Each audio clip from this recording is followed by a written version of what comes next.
it was this very dark thing over time. It starts to wear on you, it starts to kind of wear you down and kind of eat you up. And I think kind of being part of that darkness, seeing that kind of darkness, I think it helped me see more light in the world. And so it helped me learn about the contrast between light and dark, and there's balance in the universe. You are listening to Personal Development Mastery, the podcast that empowers you with the simple and consistent actions you need to create a life of purpose and fulfillment. I am your host, Agi Keramidas, and this is episode 386. Today we are discussing living in alignment with our Dharma, our higher purpose. By listening to this episode, you will understand the importance of aligning with your authentic life mission. You will learn about stepping out of the societal matrix and the unconscious life, and you will discover 4 practical tools to foster a stronger connection with your spiritual self. Before we dive into this fascinating conversation, if you enjoy listening and appreciate what we're doing here, the simple, quick favor I'm asking of you is to click the subscribe button. Now let's get started. Today I am delighted to speak with John Lawyer. John, you share a riveting tale of transitioning from military accolades to spiritual awakening. You act as one of several guides for Kisar, a non-profit online spiritual community for people to explore their own unique spiritual path. You are passionate about guiding individuals to discover and align with their higher purpose, navigating the journey from societal conditioning to conscious self-awareness. John, welcome to the show. It's such a pleasure to speak with you today. Thank you, Agi. I appreciate you having me on, and thank you for that wonderful introduction. As I was telling you just before we started recording, I'm very excited for this conversation, and we will explore, among other things, we will explore higher purpose and the art of living aligned with your Dharma and more. Before we go there, can you share a pivotal moment from your transition from, a military career to becoming a spiritual seeker? For me, it was, for being involved, joining the military straight out of high school and being at war for the first 12 out of 15 years of my adult life, being part of that military industrial complex, it was this very dark thing over time. It starts to wear on you, it starts to kind of wear you down and kind of eat you up. And I think kind of being part of that darkness, seeing that kind of darkness, I think it helped me see more light in the world, which is, I think, a really great thing. And so it helped me learn about the contrast between light and dark, and there's balance in the universe, and that we have choices about whether we look into the dark or look into the light, Was there any, let's say, milestone transition, something, because those two things are very. I'm not sure, was that a smooth transition? I don't think that it was. So, what tipped the scale? What made you decide that I need to change? Well, I worked a lot. I was really dedicated to my job when I was overseas in combat zones, and I worked 100, 110 hours a week, 7 days a week, and for years on end. And so eventually it wasn't sustainable. I burnt out completely, kind of like supernova, and I didn't have anything left. And so when I came home, I didn't know who I was. I was kind of completely lost, because I was this person, right, that did this, like what I thought was this important thing. And I didn't know who I was outside of that.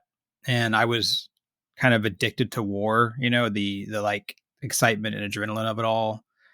The excitement of my job. And so when I came home, I was kind of lost for like 7 years, like just kind of wondering and trying to heal. And I realized over time that time actually helps heal. And I got into a little bit of mindfulness. I got into a little bit of that, and I Mhm. didn't fully commit to it, and I wasn't really on a spiritual path. And but that time of coming back and kind of being lost was definitely part of the journey that I had to take, and just figuring out what the world's about. And then COVID happened, and that was different, and that started to make me think a little bit differently, just the way that I looked at the world. And then I actually I was only 39, but I had shingles on the left side of my face and in my eye, and I actually lost some vision in my left eye. And that was a pretty important event, because it was pretty significant, and it was because I was so stressed. I think is probably why it Mhm. happened. And even though I lost some vision in my left eye, I think I gained vision from a spiritual sense. So I think that helped probably push me into that moment where I had this like profound understanding, or kind of awakening, that was like this like kind of instant thing one night where I kind of saw the universe as this one whole thing. Did that just happen, or was it a result of some practice or anything else? No, I was just laying in bed late one Hmm. night. My wife was asleep, and it just hit me like a bolt of lightning. It was Wow. kind of eureka. Eureka, yeah, I suppose that doesn't even begin to describe it. Uh, what changed after that? I mean, what was the biggest thing that you changed after that night that was My different? my whole life changed. I mean, I yeah, everything changed. I changed the way that I changed the way I ate. I changed the way I slept. I changed, just basics. But I mean, I changed the way that I saw the world. I stopped arguing with strangers on the internet. uh, I stopped arguing with family at Thanksgiving and Christmas, and I got out of politics. I don't care about politics anymore. And it was very much a loving kindness, that we're all this one thing. We're Mhm. all made up of the same stuff. We're all tied to, whether we're humans or plants or animals or rocks. We're all tied together, through, we're all stardust, we're all energy. And so I started to meditate every day, and I knew that I kind of knew what my purpose was. I knew I wanted to go out and help people help themselves, like find their wholeness inside, whether they knew it was there or not, because it's there even if you don't know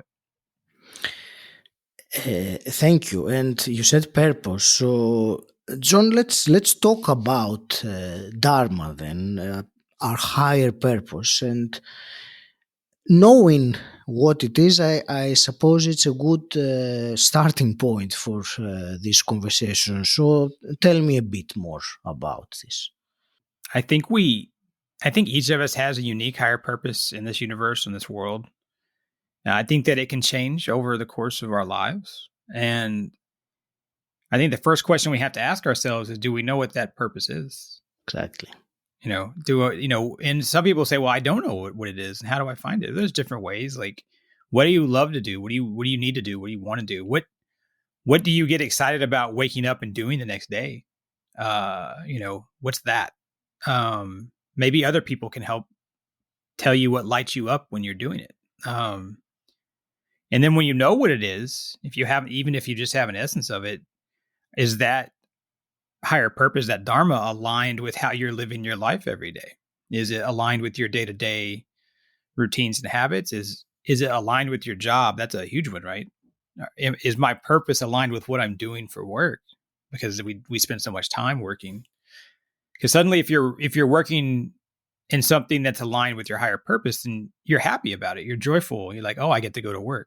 And for me, because if you're not happy with what you're doing in life every day, if you're not aligned with your purpose, then Mhm. you're obviously not going to be in a good place, but neither are the people around you. So you gotta, when you lift yourself up, you lift up yourself, but you lift up the whole world around you. A rising tide lifts all boats, for sure. Well, I'll talk about, I want to speak about alignment or living in alignment with your higher purpose in a moment. There was something you were saying about no, how.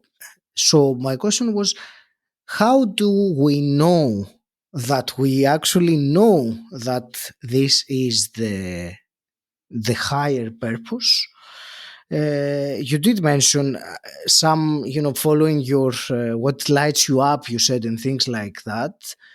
Is there are these stepping stones towards that? Is it that, and how does one really know? I suppose my question makes sense.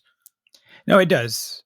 Yeah, that's all part of it. I think a lot of it is, if you really want to look into what your purpose is, part of the process is also quieting things around you. Mm-hmm. We have a lot of background noise in the world. We have all this stuff that we're listening to, our phones, our streaming, all this stuff, our computers. And so if you can just quiet uh, the background noise and our mind and ego that is thinking and giving us thoughts all the time, it's trying to keep us alive. It does a really good job of keeping us alive, right? But it's overperforming, and it's throwing all these thoughts, feelings, and emotions at you that maybe you're not processing or that are racing. So it's Mm-hmm. quieting that background noise outside of you. And then when you can quiet that mind and ego inside of you and say, okay, what's the real voice? What's the voice of me outside of all these things that society has given me? My parents gave me, my teachers gave me, my community gave me, and told me that I had to do this and I couldn't do that, or I should do all these things. And you get rid of all that, you strip that away, and you start to ask that question, who am I? And I'm not my name, I'm not my job, I'm not my hobbies, I'm not my relationships. So who am I? And what do I want? What are my values? What are my beliefs? And then things start to come into focus. If you enjoy this episode, can you think of one person that would find it useful and share it with them? I'd really appreciate it. It helps the show grow, and you will also be adding value to people you care about. Thank you. And now let's get back to the episode. It is that self-introspection and that journey. I call it a journey of self-exploration, because as you know, many people, if you ask them who are you, and they had to answer that question not by what they do or where they come from, where do they live, but actually the actual question, most people would have a very hard time to answer that question, and no one can answer that for us. It takes indeed the practice to look inside, whatever that involves, and it is just an expression to look inside, but the inner work, if you want. I wanted to come back quickly to we were talking about, let's say we know and we understand our higher purpose. Then it is a matter of aligning our life, or align it in our day-to-day life, which sometimes it can be more challenging. Give me one practical piece of advice that the listener can take to, let's say, come more in alignment with their higher purpose in their day-to-day life. Sure. I think a smaller one is, are you doing something every day that honors what your higher purpose is? You got all these things that kind of pull at you in life. You got kids and job and bills and all this stuff. But when you get rid of all that, like, are you doing something every day to make sure that you're living that authentic purpose that is yours? Even if it's not possible to quit your job and pursue this one thing that you want to do, are you doing something every day to honor that and get in touch with it? Because that will grow. So I think it's, starting is this amazing thing. It's that the journey of 1,000 miles, first step thing. It's cliche, but it's true. It's true indeed. It's so true. I loved what you said. Are you doing something every day that honors your higher purpose? Tell me a bit more about this. Yeah, it's this delicate thing. It can be something that takes 5 minutes. For me, I knew what my higher purpose was. Just as an example, I knew my higher purpose When I kind of have my moment, I knew my higher purpose was to create this nonprofit online community where people could kind of have authentic, meaningful connection. So how can I honor that? Every day I did something to make that happen, even if it was only 5 minutes, and not some days it was 12 hours, but some days it was only 5 minutes, but it was every single day. And that's honoring yourself. And there's nothing better in the world that you can do than honoring and taking care of yourself. That is greater than taking care of anyone else, or, because you're not good to anybody else if you're not honoring yourself. I'm very glad to hear you said it, that you said it in exactly this way. You said every day, even if it's 5 minutes, but it's every day. And this aligns, John, very much with my mission with the podcast, which is to inspire. To inspire is one thing. To empower, that's really the word I was looking for. To empower with the simple and consistent actions one needs to take to master themselves and create a life of purpose and fulfillment. It's this everyday thing that many don't realize. It's not one huge thing that, the magic pill that will change everything. It's lots of small actions or behaviors or ways of thinking or whatever else, over and over and over again. It's a journey, isn't it? It absolutely is. And that's, I think, what people can't really wrap themselves around that sometimes, because it feels like work. And I think maybe at first it's hard, but it makes your life easier. So it can be hard to start, but these things, because no one's going to come save you. No one's ever going to come make you happy or joyous. They're not going to make you have more health or have more wealth. None of that. Like, we have to do it for ourselves.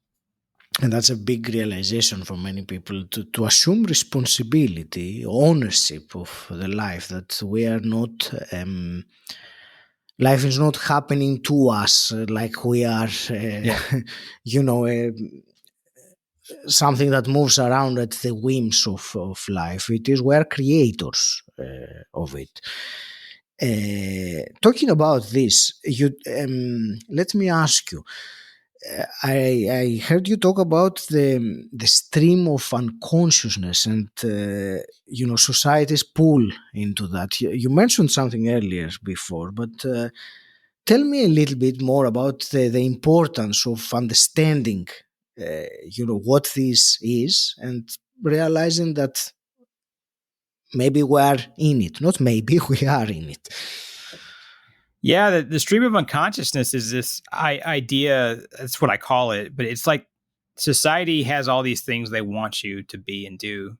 They want you to get on the conveyor belt, and they want you to go to school, get a job, be part of the system, and not question anything, and just live the status quo, live what everyone else is living in, almost this way is almost kind of like a zombie. It can be a kind of semi-warm thing. It can be something that, I'm watching TV, I'm doing this stuff. I'm just kind of in this like habit of this kind of grayed out, kind of mundane thing. But if you stop and you step out of that stream of unconsciousness, get off that conveyor belt and look around, it's a very colorful world all around you. It's very beautiful. And then you can decide who you are. You can decide what you want to believe, what you are. Separate from everything that you've ever been told, and decide, I'm going to approach life with this open mind and decide what works for me. And what works for person A isn't going to work for person B. It's going to be different, and that's okay. Of course, the next natural question, because it's nice to hear you say it like that, but how does one step out of this pool? Because a stream of unconsciousness also implies that we are not conscious that it is happening. So can you give me one or two, again, let's say practical things to help, step out of this? Or the matrix, it's called in another way. I think it's the same thing. No, yeah, matrix. Yeah, I think it starts with awareness and intention. You have to think to yourself, as I'm moving through my life each day, each moment, am I in that moment? One, am I living that moment? Am I not tied to the past? If I let that go, am I not tied to the future and have anxiety about that? And am I aware and intentional about where I am, where I'm headed, what direction I'm pointed? So awareness and intention are these powerful things that, again, they can sound like they take a lot of work, but when you start becoming aware and you start being more intentional, it actually will make your life easier. Because then you're living for you and not for anybody else, and not for anybody else's purpose. See, it's kind of, people talk about main story syndrome sometimes, like it's a bad thing, but like you got to look at it from a different perspective. Be the main character. Have main character syndrome. Write your own story. Don't live someone else's story. Live your own story. Awareness and intention. That's so important. John, tell us about Kisar, your spiritual community. What inspired the creation, and what's the name? What does the name signify as well? The name is the Sumerian goddess of Mother Earth, or Gaia. So, and the name also has a double meaning of representing the line on the horizon, which is, I think, that beautiful journey we're all on, even if we don't know it. We're all on a journey. And, I wanted to create this with our other co-founders. I want to create this nonprofit space where, like I said, in the digital age, I still think there's a space for authentic, meaningful connection, just like you and I are having right now, online. And we can make that choice to reach out and connect with people. We don't have to have this lonely journey where we're by ourselves. And I wanted a place where people could share their journeys, where I could share mine, and we could practice our individual beliefs, philosophy, faith, whatever you want to call it, side by side, but it doesn't have to look the same. You can practice what you want. I can practice what I want. We can talk about it. We can ask questions. We can seek answers together, but still be empowered within ourselves to live the truth that we're meant to live. And how do we then, and that's why I like your podcast, but how do we then take that spiritual path and idea and concept, and how do we align it with that crossroads of the real world? Because most of us aren't going to be monks in the Himalayas, right? So how do we live that every day? Yes, and that I suppose it's also a misconception for many people that spirituality has to do with being a monk in the Himalayas or a priest or whatever else. Spirituality is what we do with our everyday moment. Right. These moments create our life, and whether we follow what we were talking about earlier, the higher path or the purpose, or or not. The spirituality permeates everything. So it's not in the monastery that it happens. It can happen everywhere, in the office, in your, I don't know, any interaction with anywhere. And now that we talked about the term spirituality, I would like to hear your thoughts about, let's say, the commonalities, but also the differences between spirituality and personal development. So I'm very curious to hear what you think. Well, that's a great question. For me, spirituality is about a connection to the oneness of everything, and the connection to something beyond our physical and kind of mental self. And I think it's intricately connected with personal development. I think anyone can be spiritual: atheist, scientist, spiritualist, someone who studies or follows religion, artists, creative types, because that's all, to me, that's all very spiritual. And if we're in touch with that soul, that spirit part of us, and we align that with our body and our mind, then our mind, body, soul are in alignment. We talk about this holistic approach, right, of mind, body, soul, and health. And so I don't think that we can necessarily live our fullest life in the personal development sphere, building habits, building routines, reaching goals, if we're not in touch to an extent with that idea of our place in the universe. I believe we are the universe. So that makes that easy for me, because I think our place in the universe is that we are the universe. But you know, I think for each individual, they have to decide what their place in the universe is, and that helps their habits, that helps their routines, that helps their lifestyle, their job, their relationships, their sleep, all this stuff. Is there a particular practice that you recommend, or even that comes to you now that we're talking about this, on, let's say, going deeper into one's spiritual journey? And I know it's a general question. Yeah, I think that's going to differ for individuals, but I think one thing that works is meditation, and meditation can be anything. It doesn't have to be, cross-legged on the floor or anything. Meditation could be anything. So it's that introspection. And then I think there's also beyond that, there's conversations with yourself where you're kind of having a more self-inquiry and introspection. That can involve journaling. You can talk to yourself through writing. I think there's affirmations. I think the verbal word has this great power. If you speak to yourself in the mirror out loud, that's power. You'll live that. If you're doing that, you'll live that. You'll do whatever it is that you tell yourself to do, or that you say, I'm going to do.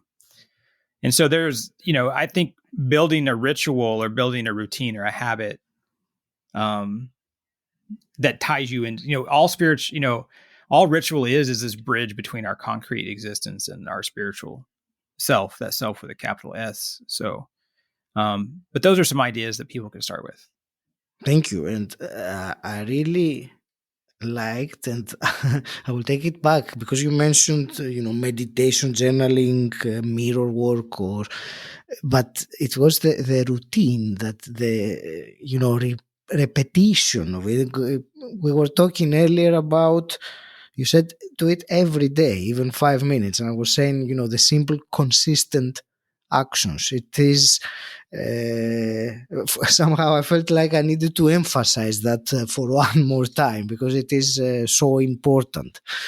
John, I have a couple of last quick questions to ask you to wrap it up. But before I do, please share with the listener how can they connect with you, and also a little bit more about the Kisar community.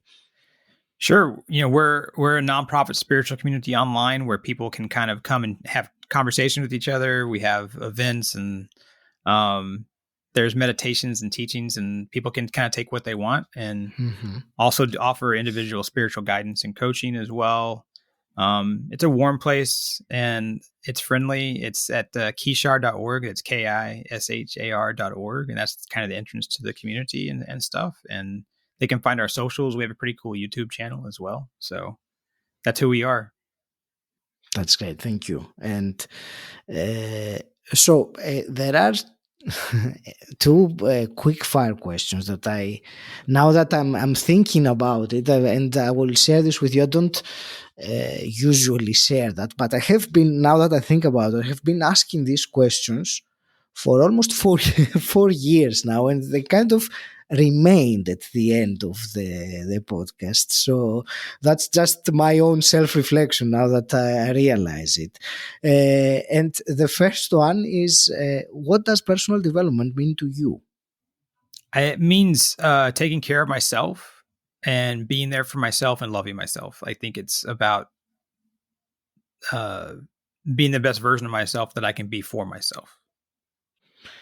And hypothetically speaking, if you could go back in time and meet your 18-year-old self, what's one piece of advice you would give him?